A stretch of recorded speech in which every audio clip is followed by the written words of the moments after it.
Hai guys, selamat datang di YouTube channel Naksir Sneakers. Pernah kepikiran nggak sih sepatu signature dari Jordan itu sebenarnya dapat input yang banyak gitu dari Jordan atau enggak? Gue baru dapet jawabannya sewaktu gue ngeliat perilisan sepatu basket Air Jordan 39 kali ini, dimana kata desainernya sendiri sepatu ini paling banyak dapet inputnya dibandingkan dengan beberapa sepatu signature Jordan yang terakhir. Langsung kelihatan lah ya, dari segi packaging aja beda banget dari tahun kemarin, Air Jordan 38. Dimana sepatu ini harganya sama, 3.169.000, tapi udah kelihatan lebih mewah gitu. Tahun kemarin gue inget banget, gue komplain tentang box yang dikasih di sepatu Air Jordan 38 karena boxnya berasa kayak nggak ada sisi premiumnya sama sekali. Boxnya ngebosenin sih. Dan di sepatu ini, lihat deh, boxnya kelihatan premium banget, dimana di bagian depan di sini ada tulisan Air Jordan tipe 39, terus di sini ada bagian logo Jordannya juga. Kelihatan simple, elegan, ada teksturnya gitu. Terus boxnya kalian bisa lihat bagian dalamnya juga, dimana di sini full putih-putih gini, tapi papernya juga kelihatan beda. Ini nih, di sini ada kayak tulisan logo 23 yang kayak samar-samar kelihatan angka 29-nya juga. Dan di sini sepatunya juga menurut gue kelihatan mewah banget guys. Ini ada sepatu Air Jordan 39 yang juga terinspirasi dari Air Jordan 9, dan ada beberapa inspirasi yang diambil dari sepatu basket seri signature Jordan yang lainnya juga. Sebelum kita ke sepatunya, gue juga pengen nunjukin bagian dalamnya lagi, karena sepatu ini sebenarnya secara boxnya gue seneng banget. Dimana kalau kalian bongkar-bongkar kayak gini, kalian bisa lihat tuh di bagian dalamnya lagi, di sini ada kayak sejenis gambarnya Jordan, yang ini juga balik lagi jarang kita temukan di sepatu basket Jordan yang seri signature sebelumnya guys. Ya nggak bisa dipungkiri lah ya, meskipun gue lebih fokus terhadap performance sepatunya, tapi ketika kita beli sepatu dengan harga 3 jutaan lebih, rasanya packaging itu jadi salah satu elemen yang harus diperhatikan. Kecewa banget sih, tahun lalu kita dapat boxnya yang kayak gitu, tapi rasa-rasanya budget di tahun lalu tuh kayak dikurangin supaya tahun ini kita bisa dapat box yang bagus kayak gini guys. Secara sepatunya sendiri, sepatu ini tuh langsung dapat mandat dari Michael Jordan untuk ngebikin sepatunya dengan desain yang lebih simple tapi mengedepankan dari sisi performance. Kelihatan sih dari sisi bentuknya yang bisa dibilang tuh kayak clean banget, minimalis. Secara pemilihan warna juga bisa dibilang menurut gue sih elegan, dan sepatu ini menggunakan implementasi teknologi yang bisa dibilang juga gokil banget, terutama dari sisi cushionnya. Sepatu ini tuh menggunakan teknologi Zoom X, dimana itu jadi salah satu teknologi andalan atau teknologi terbaik dari Nike tahun ini, dan juga dikombinasikan dengan adanya full length zoom di bagian bawah sepatunya. Kombinasi dari dua teknologi tersebut menurut gue sih udah gokil banget ya. Secara dari sisi foamnya sendiri, Zoom X itu merupakan teknologi yang digunakan Nike untuk record breaking di sepatu runningnya mereka, dan Zoom sendiri juga udah jadi salah satu teknologi kebanggaan yang sering kita jumpai di sepatu basket. Dan gak sampai di situ aja, secara pemilihan materialnya sendiri kalau dibandingkan dengan beberapa seri Jordan versi sebelumnya, material yang digunakan ini berasa premium banget dengan adanya penggunaan material leather yang terbilang cukup soft di sepatu ini. Waktu dipegang gini, build-nya berasa kayak enak gitu, terus juga movable. Waktu dipakai bentar aja kalian udah bisa ngeliat ada kris-krisnya gini. Juga di bagian samping sepatunya, sepatu ini mostly menggunakan material textile yang secara desainnya sendiri menggunakan fitur computational karena terinspirasi dari gerakan cross step Michael Jordan sewaktu di NBA. Jadi di sini kalian bisa lihat ada beberapa part yang terbilang lebih tebal, ada implementasi yang lebih tipis, yang itu diambil dari sampel para pemain basket ketika menggunakan sepatu Air Jordan 29. Jadi tuh kayak build sepatunya kayak dilumurin cat gitu. Ketika udah kering, mereka disuruh ngelakuin gerakan cross stepnya Michael Jordan, dan dari sisi crackingnya gitu, mereka bisa ngelihat di mana bagian yang paling banyak dapat tekanan dari sepatu tersebut, sehingga mereka bisa ngehasilin desain pattern yang seperti ini di sepatu Air Jordan 39 guys. Sebenarnya sih lumayan gimmick ya, tapi sebenarnya kalau bener-bener detailin, diceritain ya berasa lumayan keren juga. Sebenarnya kalau kayak gitu kan bisa aja pakai sepatu yang lain, atau data-data kayak gitu kan sebenarnya kan pasti udah punya lah gitu lah, Jordan Brand udah pasti punya gitu. Tapi di sepatu ini mereka baru nyeritain, dan bisa dibilang ya kayak jadi story yang menarik aja. Detail-detail yang kalian bisa temukan di sepatu Air Jordan 39 ini karena sedikit terinspirasi dari Air Jordan 9 juga.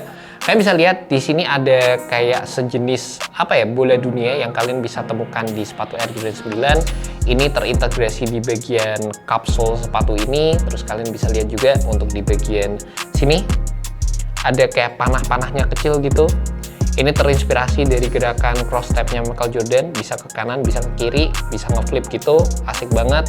Terus di area tangnya di sini juga ada detail-detail yang cukup menarik dari rubber. Sama di sini guys, di sini ada tulisan 23 yang ketranslate sama 29 juga. Di bagian belakangnya juga ada tulisan Air Jordan di bagian sini. Ini kelihatan mewah banget by the way. Terus sepatu ini juga memiliki gambar Michael Jordan yang ke flip kayak gini. Ini juga salah satu elemen desain yang asli mewah banget di sepatu Air Jordan 39. Ada tanda tangannya Michael Jordan di sini, kayak samar-samar gitu. Dan sekali lagi guys, material leather yang digunakan, terus area tangnya, ini semua menurut gue sih cakep banget lah ya. Dari sisi padding-padding, di bagian dalam ini juga gokil. Dan outsole-nya juga seperti ini guys. Baik lagi, ini udah gue sempat pakai sekali. Kalian bisa sedikit kelihatan teknologi full length zoom-nya di bagian bawah sini.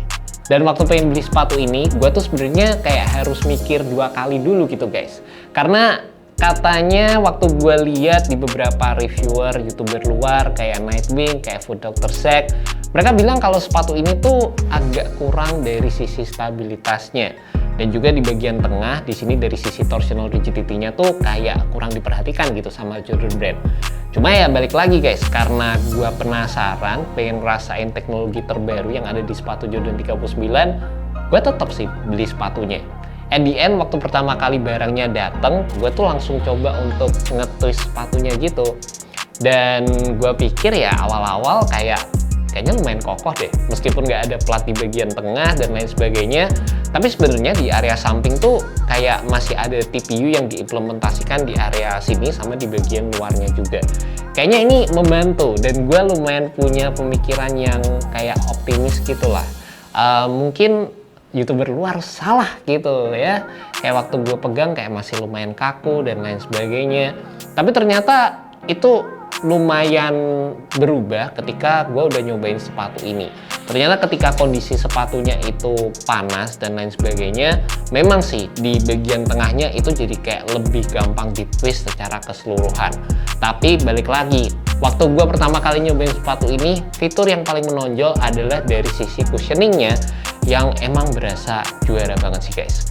Kombinasi antara Zoom X yang ditawarkan di sepatu ini dan juga adanya implementasi full length zoom yang ada di bagian bawahnya itu nggak bisa main-main sih. Menurut gue ini cushioning yang enak banget. Bouncy-nya tuh berasa kayak smooth gitu loh guys. Beda sama apa yang gue temukan di sepatu basket gue sebelumnya. Kemarin bahkan gue sempat nyoba untuk pakai sepatu ini sebelahan sama sepatu Nike GT Hustle 3, di mana GT Hustle 3 itu emang berasa lebih bouncy, terutama di area forefootnya. Tapi smooth yang gue dapetin di sepatu Air Jordan 39 ini menurut gue sih emang asik banget ya guys. Terlepas emang nggak bisa dipungkiri apa yang dikatain sama YouTuber luar terkait stabilitas di sepatu ini. Meskipun awalnya gue juga waktu pakai main ya, gue baru pakai sepatu ini 1 kali by the way waktu gue bikin video review ini.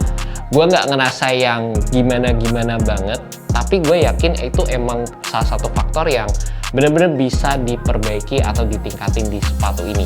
Ketika sepatu ini punya fitur stabilitas yang dibikin lebih baik lagi, itu bakal bikin sepatu ini jadi kayak punya game changer gitu guys. Secara build capsule yang ada di sepatu ini dan juga cushioningnya itu bisa movable waktu dipakai. Jadi ketika kita melakukan beberapa gerakan di lapangan, kadang-kadang terutama di area forefoot ini, untuk bagian foamnya, terus bagian rubber kapsulnya itu berasa kayak sedikit tipis sewaktu dipakai juga guys.